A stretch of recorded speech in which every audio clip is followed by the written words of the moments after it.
귀한 하루 쉬실 수 있음에도 주님을 사모하시는 마음으로 이 자리에 나온 주님의 귀한 성도님들을 주님의 이름으로 축복합니다. 저는 오늘 창세기 3장 17절에서 19절까지 말씀을 중심으로 너는 흙이니? 라는 제목으로 잠시 말씀 나누도록 하겠습니다. 오늘 하루도 부지런히 지내시고 쉬실 수도 있는데 그 모든 자리를 뒤로 하시고 하나님의 말씀을 사모하여 귀한 성소에 모이신 우리 모두 함께 주님을 찬양하고 경배할 수 있음에 감사합니다. 그 마음에 감사하여 오늘 쌓인 피로를 싹 풀리시게끔 재미있는 이야기로 좀 시작을 해보려 합니다. 아멘이실까요? 여러분 혹시 사랑 이야기 좋아하십니까? 사랑 이야기? 사랑 이야기는 지금까지 만난 분들 중에 싫어하시는 분이 없었습니다. 그래서 오늘 저의 사랑 이야기를 좀 들려드리고자 합니다. 혹시 제가 하는 이 사랑 이야기가 혹시 지금 제 아내 말고 다른 사람이라고 누가 악한 마음을 품으신 분은 없으시겠죠? 저 아내는 서울신학대학교에서 만났습니다. 정식적으로 교제는 2018년도 5월 5일에 가장 핫하던 홍대에서 그 정식적으로 교제를 시작했고 2019년 5월 18일 사랑의 서원과 함께 결혼식을 올렸습니다. 끝. 이야기는 어떠신가요? 혹시 재미있으실까요? 하나도 재미없죠. 왜냐하면 이 이야기는 시작과 끝만 있기 때문입니다. 사실 이런 이야기는 흔한 이야기로 사방팔방에 허다하죠. 사실 듣고 싶으셨던 부분은 그 과정들이었을 것입니다. 어디서 어떻게 만났는지, 누가 먼저 고백해서 사귄 건지, 고백도 고백인데 누가 먼저 좋아했는지, 만나던 때에 무엇 때문에 싸웠고 그 싸움에 헤어지네 만회했던 갈등도 궁금하실 것이고 삼각, 사각, 오각, 육각 관계의 이야기도 어쩌면 우리에게 그 과정이 흥미롭고 재미로웠을 부분입니다. 모든 것의 시작과 끝도 중요하지만 그에 못지않게 중요한 것이 과정입니다. 왜냐하면 그 과정으로 그 모든 것들이 풍성해지기 때문입니다. 그 과정 때문에 그 스토리에는 의미가 있기 때문이죠. 저는 지금 사순절 기간을 보내고 있습니다. 사실 사순절하면 사실상 요즘은 잊혀져가는 절기 중에 하나처럼 보입니다. 그런데 이 사순절은 결코 잊어서는 안 되는 절기입니다. 왜냐하면 이 사순절은 저희가 축일로 지키고 있는 부활절이라고 하는 가장 값지고 가치 있는 날에 과정의 시간이기 때문입니다. 이 사순절의 과정이 없으면 실상 부활절은 반쪽이 됩니다. 그리고 그 의미가 축소될 수밖에 없습니다. 마치 과정이 빠진 연애 이야기처럼 말입니다. 그런 의미에서 오늘 함께 사순절에 대해서 함께 살펴보고자 합니다. 오늘 이 사순절에 대해 함께 묵상하여 저희가 다가올 부활절을 보다 풍성하게 누리시는 모두가 되실 수 있기를 소망합니다. 그리고 혹시 기다리실까봐 미리 말씀드리면 사랑 이야기는 끝입니다.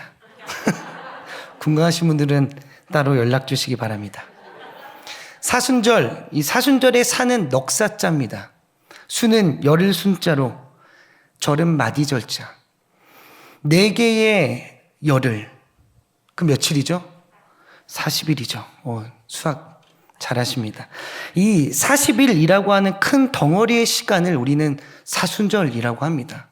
근데 저희가 지키는 이 사순절은 단순히 덩어리로서의 40일이 아니라 부활절을 기준으로 40일 전을 의미합니다. 부활절을 기준으로 40일 전에 그 사순절. 그렇게 사순절은 부활절을 향한 40일의 걸음을 의미합니다. 그런데 그 40일을 카운트할 때는 주일은 빼고 카운트합니다. 왜냐하면 매 주일이 작은 부활절이기 때문입니다. 그 사순절의 주요 키워드는 저희는 흔히 고난으로 생각합니다. 그렇게 사순절 기간이 되면 고난 파티가 시작되죠. 갑자기 먹던 음식을 안 먹고요. 때로는 저희 핸드폰으로 보는 쇼츠와 릴스, 미디어 금식을 합니다. 때로는 게임을 금식하고, 때로는 핸드폰 자체를 금식하고, 잔머리가 좋은 친구들은 학원을 금식하고, 숙제를 금식하는 등등 이 금식의 그 고난의 시작을 펼칩니다. 그러나 사순절의 고난은 단순히 배고픔을 참고, 때로는 피곤함을 참고, 때로는 추위를 참고, 때로는 불편함을 참고, 그러한 막연한 참음을 고난과 연결해서 생각해서는 안 됩니다. 때론 이러한 모습들이 사순절의 진정한 의미를 가릴 때가 있기 때문입니다. 물론 사순절의 결과는 십자가와 부활이죠. 마지막 40일에 그 다다를 때 십자가 사건과 부활이 있기 때문에. 그런데 저희가 기억해야 할 것은 우리가 지키는 사순절의 40일 동안 예수님을 십자가에 매달아 놓는 것이 아니라 그 40일은 그 십자가를 향한 40일의 걸음들임을 우리는 기억해야 합니다. 그렇게 예수님의 고난에 참여하고자 하는 그 마음은 너무 값지고 아름다운 신앙이지만 40일 동안 고난만 생각하고 묵상하기보다는 그 십자가를 향하는 40일의 걸음의 과정들에 우리는 주목해야 합니다. 그렇다면 그 고난은 과연 무엇일까요? 우리가 생각해야 하는 그 고난은 내가 외면하고 거슬러야 하는 나의 허물이며 내게 주어져 가야 하는, 죽어져 가야 하는 그 죄에 대한 성찰입니다. 돌아보고 고민하며 인정하고 깨달아야 하는 시간. 그게 사순절 고난의 진정한 의미입니다. 그 의미가 어디에 담겨져 있는가? 그 의미가 담겨져 있는 한 날이 있습니다. 바로 사순절의 시작. 저희로 치면 3월 5일 수요일. 무슨 날일까요? 제2의 수요일입니다. 부활절을 기준으로 주일을 제외하여 거꾸로 40일을 막 올라가다 보면 걸리는 날이 수요일입니다. 그 사순절의 시작을 우리는 제2의 수요일이라고 이야기를 합니다. 왜 그날이 제2의 수요일인가? 혹시 제가 보내드렸던 사진 한번 부탁드려도 될까요? 제2의 수요일은 저희가 본래 제를 이마에 바르는 예식을 지키고 있었기 때문에 저희가 그날을 제2의 수요일이라고 합니다. 그 예식을 저희는 지금 지키지 않지만 그 예식을 과거는 이렇게 진행했습니다. 제를 이마에 십자가 모양으로 그리며 이러한 말을 합니다. 사람아, 너는 흙에서 왔으니 흙으로 돌아가리라. 그 제2의 수요일, 그 예식에서 흙에서 왔으니 흙으로 돌아간다는 고백이 어디서 많이 보지 않았습니까? 저희가 오늘 함께 읽은 창세기 3장 19절, 그 구절에서 따온 고백입니다. 그래서 저는 오늘 여러분들과 이 본문을 함께 나누고자 합니다. 너는 흙이니 흙으로 돌아가리라. 이 고백이 무엇을 의미하는지 창세기 3장의 말씀을 잠시 살펴보고자 합니다. 창세기 3장에 살펴보기 전에 저희는 먼저 창세기 1, 2장을 먼저 좀 살펴봐야 합니다.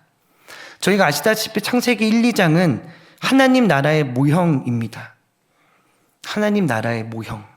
근데 여기서 말하는 하나님의 나라는 환경이 아니라 관계입니다. 자, 하나님께서 모든 것을 말씀으로 창조하시고 나서 그 환경들을 보시면 마치 하나님 나라처럼 보이긴 하죠. 흉년 없이 항상 풍년처럼 먹을 것이 많았고 깨끗한 공기로 미세먼지와 초미세먼지도 없고 물도 시냇물을 그저 떠먹고 춥지도 않아서 벌거벗고 다니고 뭐 그러한 환경이 우리가 하나님 나라라고 생각할 수 있지만 그건 하나님의 나라가 아닙니다. 그럼 창세기 1, 2장에 기록된 하나님의 나라는 어디서 시작하는가? 창세기 1장 27절을 보시면 하나님이 자기 형상 곧 하나님의 형상대로 사람을 창조하시되 남자와 여자를 창조하시죠. 창세기 1장에 하나님과 우리라고 하는 그 관계가 하나님의 형상이라고 하는 표현으로 시작을 합니다. 그걸 저희는 흔히 수직적 관계라고 하죠.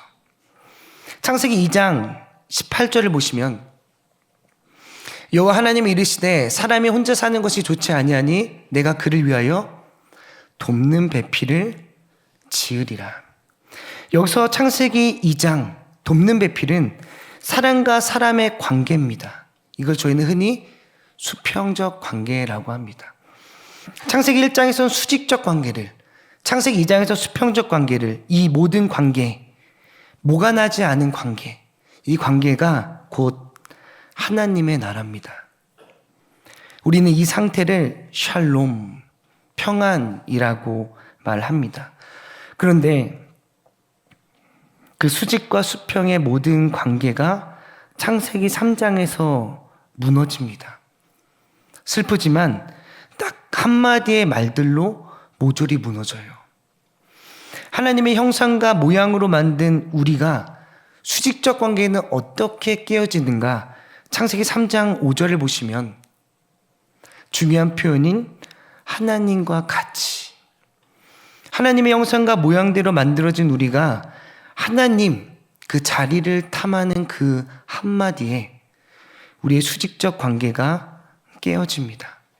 수평적 관계는 어디서 깨어지는가? 창세기 3장 12절을 보시면 내 뼈 중에 뼈요 살 중에 살이라 고백했었던 두 관계는 이렇게 깨어집니다. 하나님이 주셔서 나와 함께 있게 하신 그 여자, 내 살 중에 살과 뼈 중에 뼈는 사라지고 하나님이 나에게 만들어주신 그 한 여자라고 하는 그 한마디에 수평의 관계가 깨어집니다. 그렇게 창세기 1, 2장에 샬롬으로 주어진 하나님의 나라가 3장을 걸쳐 무너집니다. 그리고 나서 오늘 본문이 무엇을 이야기하는가? 오늘 본문은 무너진 하나님 나라 안에서 그들이 짊어져야 할 일들을 기록합니다. 아시다시피 뱀은 배로 기어다니며 흙을 먹고 여자는 이 출산의 고통을 더해지며 남자의 그 인간의 결과가 오늘 본문에 기록된 17절부터 19절까지의 말씀입니다. 근데 그 말씀을 보시면 오늘 말씀 저희가 개역개정 말고 공동번역에서는 오늘 17절에서 19절 말씀을 이렇게 번역합니다. 너는 먹지 말라 일러둔 열매를 먹었으니 너는 땅의 저주를 받을 것이다. 너는 죽도록 고생해야 먹고 살리라. 들에서 나는 곡식을 먹어야 할 터인데 땅은 가시덤불과 엉겅퀴를 낼 것이다. 너는 흙에서 난 몸이니 흙으로 돌아가기까지 이마에 땀을 흘려야 나다를 얻어 먹으리라. 너는 먼지니 먼지로 돌아가리라. 아무리 잘못했어도 먼지라니 라고 생각할 수 있지만 저희가 처음 인간을 만들 때의 기록을 보시면 이 먼지가 무엇을 의미하는지를 알 수 있습니다.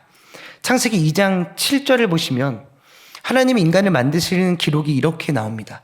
여호와 하나님이 땅의 흙으로 사람을 지으시고 생기를 그 코에 불어넣으시니 사람이 생명이 되니라. 여기서 흙으로 번역된 아다마라고 하는 히브리어는 먼지라는 의미입니다. 너는 먼지니 먼지로 돌아가리라 라고 하는 말은 결코 틀린 말은 아닙니다. 그렇게 사람은 저희가 뭔가 엄청 대단한 것처럼 여기고 살지만 그리 특별한 재료로 만들어지지도 않았습니다. 연이은 2장 19절 밑에 보시면 동물들을 만드는 기록이 나오거든요. 그때도 보시면 여호와 하나님이 흙으로 각종 들짐승과 공중의 새를 만드십니다. 즉 우리가 동물이나 그 하늘에 나는 새와 똑같은 재료로 만든 존재가 사람입니다. 그리 특별할 것도 그리 유별날 것도 없는 존재가 바로 우리 인간인 것입니다. 그런데 우리는 그들과 다르죠. 그 차이는 어디에서 비롯됩니까? 네, 바로 그 생기입니다. 하나님이 우리의 코에 불어넣으신 그 생기가 동물과 우리의 차이를 만들어냅니다. 하늘에 나는 각종 새와 우리의 차이를 만들어내죠. 그런데 창세기 3장에 그 관계가 깨어지면서 우리에게 주어진 생기가 끊어집니다. 이것을 우리는 죄라고 합니다. 즉 죄를 짓고 생기를 잃었으니 이제 사람도 동물과 다를 바 없는 흙이 되었다 라고 하는 것이 창세기 3장의 오늘 본문입니다. 너희가 죄를 지었으니 너는 흙이고 너는 생기를 뺀 그저 흙일 뿐이니 나중에 흙으로 돌아갈 것이다. 이 의미는 하나님의 생기, 그 호흡을 잃은 존재를 의미합니다. 하나님을 떠나서는 인간은 그저 흙밖에 되지 않는 연약하고 유한한 본 모습이 오늘 창세기 3장입니다. 창세기 3장은 저주로 보지만 저는 창세기 3장이 달리 보입니다. 창세기 3장은 우리의 본 모습을 보여줍니다. 우리는 하나님 없이는 그저 먼지일 뿐인 존재임을 창세기 3장은 오늘 우리에게 알려주고 있는 것입니다. 다시 돌아가서 제2의 수요일 그 죄를 이마에 바르면서 너는 흙이니 흙으로 돌아갈 것이다 라고 하는 그 의미는 이렇습니다. 너는 하나님의 생기, 그 호흡을 잃어버리면 그저 흙일 뿐이야. 너는 하나님을 떠나면 그저 흙에 불과한 존재야. 너는 하나님을 떠나서는 동물과 다를 바 없는 존재야 라고 하는 것을 사순절의 시작, 그때 잊지 말고 다시 한번 더 기억하라고 지키는 예식이 제2의 수요일입니다. 그런데 여기서 더 흥미로운 것이 있습니다. 이 죄의 출처예요. 이 죄가 어디서 왔을까요? 이 죄, 태워서 남은 그 죄가 어디서 왔냐면 종려나무가지에서 나옵니다. 종려나무를 태운 것을 재로 삼아 이마에 십자가를 그렸던 것입니다. 여러분, 종려나무 하면 혹시 무엇이 생각나시나요? 종려나무. 네, 종려나무. 종려나무는 예루살렘에 입성하시는 예수님을 그 백성들이 환대할 때 뭘 흔들었죠? 종려나무를 흔들었죠. 언제 예수님이 예루살렘에 입성하십니까? 고난주간 때 입성하시죠. 근데 그 고난주간이 어디에 속해 있는지 아십니까? 사순절 안에 고난주간이 있어요. 부활절 바로 전주가 고난주간이고 그 사순절에 가장 중요한 고난주간이 부활절 바로 전주 한 주간을 지키는 것이 고난주간입니다.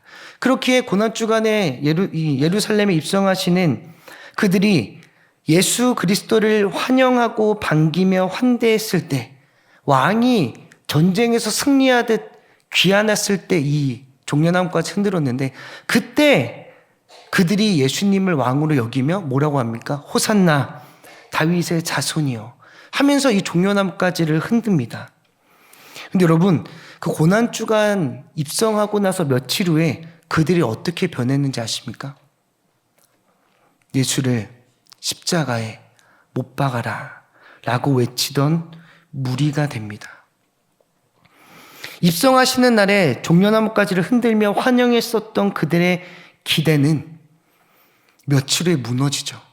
왜냐하면 그들의 기대와 바람과 기준에 예수님의 행동은 맞지가 않았습니다.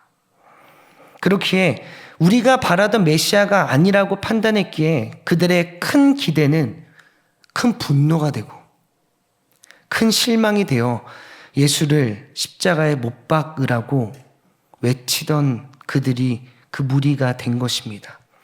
여러분, 그때 흔들었던 종려나무가지를 모아서 불에 태워서 그 재를 그 다음 해에 재의 수요일 날 이마에 발랐던 것이 그 재의 출처입니다. 이것은 우리에게 무엇을 의미하냐면 우리의 헛된 기대와 잘못된 바람에 종려나무가지를 재로 만들어서 우리의 죄와 허물을 고백하는 것입니다. 우리 이마에 그 재를 바르며 이것이 우리의 죄입니다. 그 죄는 무엇이냐? 우리의 헛된 기대와 우리의 잘못된 바람이 나의 죄입니다. 그러면 사순절, 죄의 수요일을 시작으로 40일 동안 우리가 해야 하는 것이 무엇인가? 여러분이 흔든 종려나무가지가 무엇인지를 되돌아봐야 합니다. 여러분들이 외쳤던 호산나가 무엇인지를 성찰해야 합니다. 왜냐하면 우리도 그들과 다를 바 없이 때로는 잘못된 기대에 종려나무가지를, 잘못된 바람에 호산나를 외치던 이들이 우리이기 때문입니다. 이것이 사순절을 보내는 참된 방법입니다. 오늘 이 시간 여러분의 이마에 재를 바르는 나의 종려나무가지와 호산나가 무엇인지를 성찰하는 기회의 시간이 되셨으면 좋겠습니다.